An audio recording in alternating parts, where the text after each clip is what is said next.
I'm Andrea Young. I'm an attorney here at Charles Boyk Law Office, and I have the privilege today of speaking with Scott Carpenter, Director of Public Relations for Metroparks of Toledo. Hi, Scott. Hey, thanks for having me. Thanks for being here today. I want to start with, how long have you been with Toledo Metroparks? I'm coming up on my 25th anniversary, so this July will be 25 years. And you're currently Director of Public Relations, is that correct? I am, yes. And that entails, these days, a lot of working with media. When I started here 25 years ago, I was had been a newspaper reporter, and I hired in basically as a writer because the way we communicated in those days was through print publications such as a magazine that we put out every month.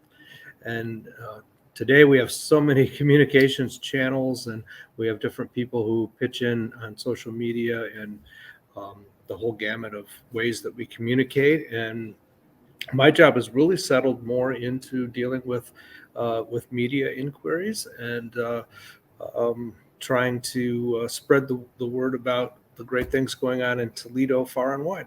As far as spreading the word, I see that you've had some publications and you have some lecture series. So is the current lecture series, are you talking about something sustaining our world or some kind of sustaining? Tell me about that.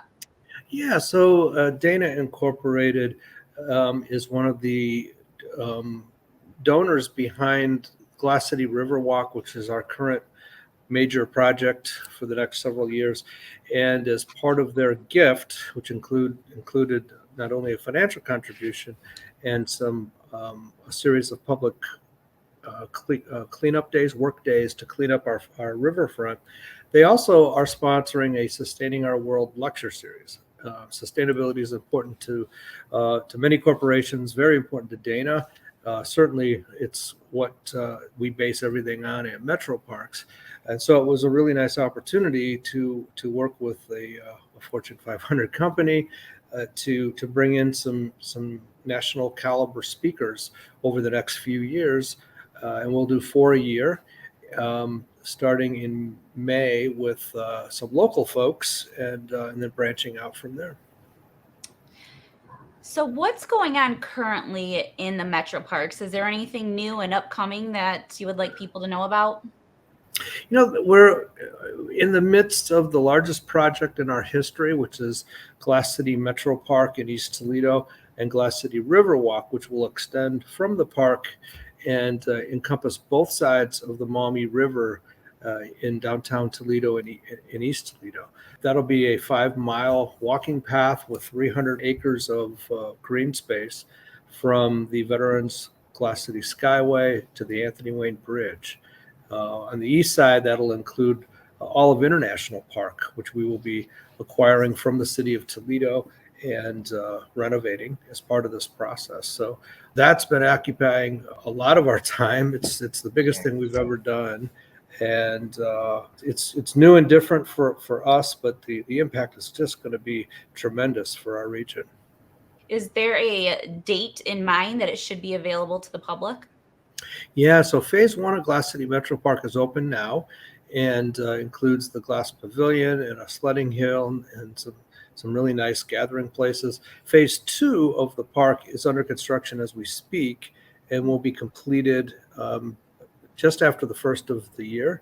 So very, very much under construction right now. That'll include a building that'll house a restaurant, among other things. Our region's first ice skating ribbon. So it'll be a refrigerated ice skating like trail. And then hopefully we'll be skating on that ice skating ribbon by next winter, as well as some really unique children's play nodes that we think will be destinations in themselves.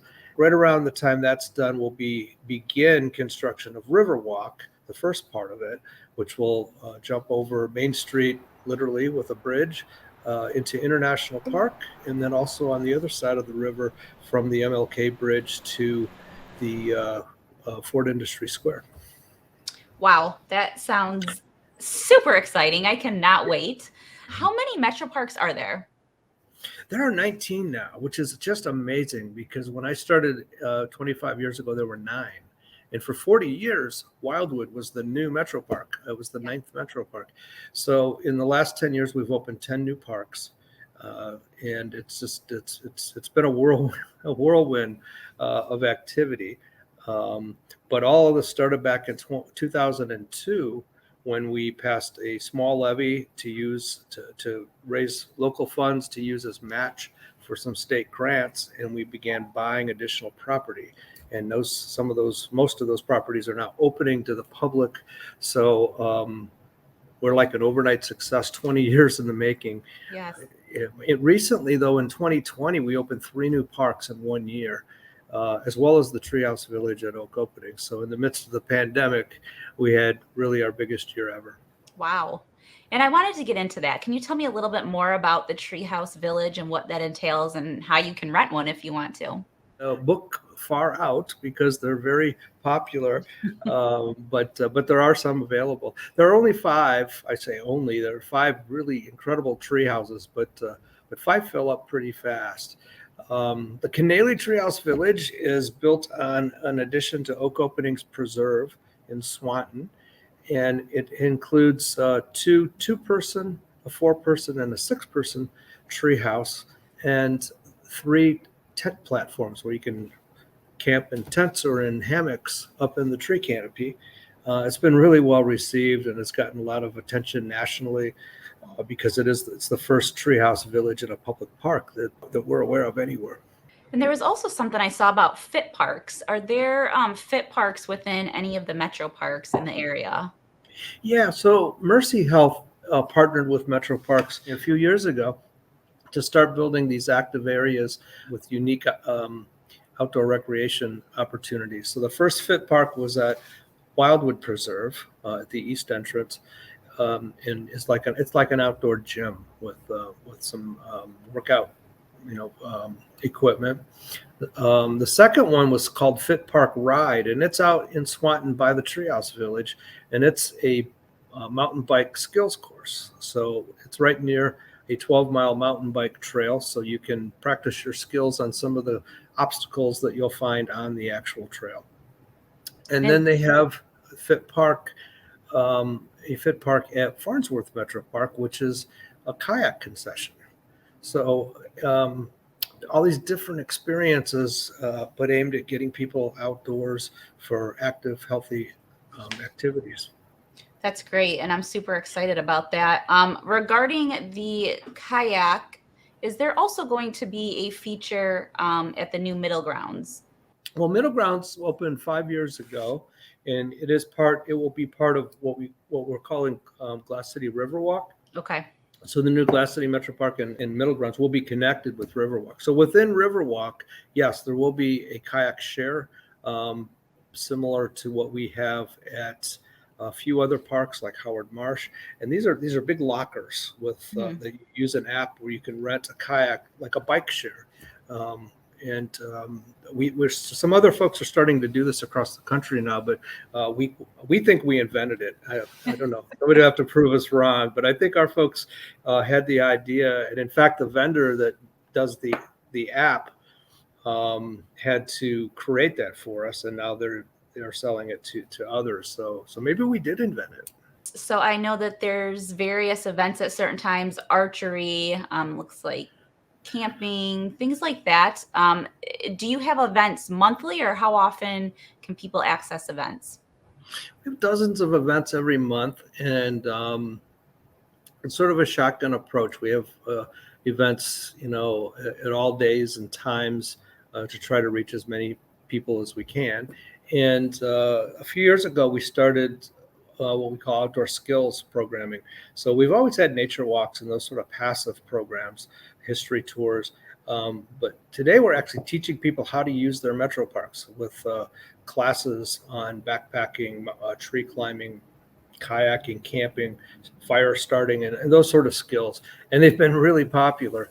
And so and with all ages too. So they're ongoing. If you check metroparkstoledo.com and go to our calendar, you'll see a pretty robust list of programs. Some of our programs have limited numbers, and so we require registration. Others do not require registration and are unlimited in number. Usually we have registration open right up until about 3 days before the actual event. But you can also put yourself on a waiting list if it happens to be full, and very often somebody will drop out for whatever reason and a slot will open up. What is your favorite Metro Park? I've always been partial to the river parks, and now we've been adding river like Middle Grounds and now Glass City. So Metroparks actually began at the river at Sidecut, the very first one of our parks, and in the 1930s. And I've personally always been drawn to the river. Howard Marsh is coming in there pretty close too now, because that's out by Lake Erie. And I've always been fascinated by the marshlands, which are really rich with wildlife. And so I don't know. It's hard to pick, but if I had to pick one, and I think a lot of my coworkers might agree, Farnsworth, one of our smaller parks in Waterville, I think might be my favorite. Gotcha. I actually frequent Farnsworth quite frequently because Yeah. I'm in Waterville, so I know all about Okay. it. Love to Yeah. canoe and kayak there, so it's great. How can people help out with the Metro Parks? We have a tremendous volunteer program. In any given year, between 3,000 and 4,000 volunteers who pitch in. Some of them ongoing, like our volunteer trail patrol. That's a really dedicated group of people that commit to so many hours, like 60 hours a year, of walking the trails to be eyes and ears for our staff and lend customer service to our visitors. And then we have episodic volunteers, like we'll have a work day, and classes will come out, students from elementary to university level, and everything in between. We have volunteers who lead tours of the Manor House, and volunteers who will be docents at a new visitor center opening soon at the Fallen Timbers Battlefield in Maumee, talking about the history of that site. So in addition to volunteering, we do have a foundation you can become a member of and make financial contributions to Metroparks. Our foundation was founded just a couple of years ago, and the Treehouse Village was actually their first project. Joe Napoli from the Mud Hens and Walleye is the president of the foundation. And for the Treehouse Village, they exceeded their $1.5 million goal to be able to pay for that entire development without taxpayer dollars. And they're now focused on the Riverwalk project, which is a $200 million riverfront development, only half of which will be covered by a tax levy and the rest by grants and philanthropic giving. And how can people find out more about that? Is that on your website? Yeah, it's on our website at metroparkstoledo.com, or they can go right to metroparkstoledofoundation.org to find out specifically, but one will take you to the other, so they're linked. Is there anything that you would like people to know that they probably wouldn't know otherwise? Well, our latest claim to fame, I think, is that we have a Metropark within 5 miles of everybody in Lucas County, every residence in Lucas County. And someday we'll all just be able to take that for granted. But once in a while, I like to remind people just how unusual that is. And that's all because of the incredible support we've had from Lucas County residents for the last 94 years. Other park districts, even in Ohio, have that same goal, but I don't know of any others that have actually reached it.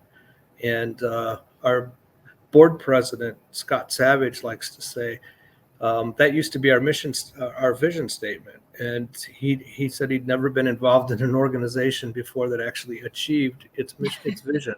So they had to rewrite it. So that's a big deal for equally distributing access to natural resources across our county. When I started here, all of the Metroparks, really, except for one, were around Toledo, out in the suburbs, which made sense. You find a natural area and you preserve it and make it a beautiful park. But in the last 20 years, we've reached into the city center and started recreating natural areas. former industrial sites and literal dump sites like Middle Grounds that you mentioned, and turning them back into useful, beautiful places that I think are a double benefit, because they erase a negative and they add something positive for the community.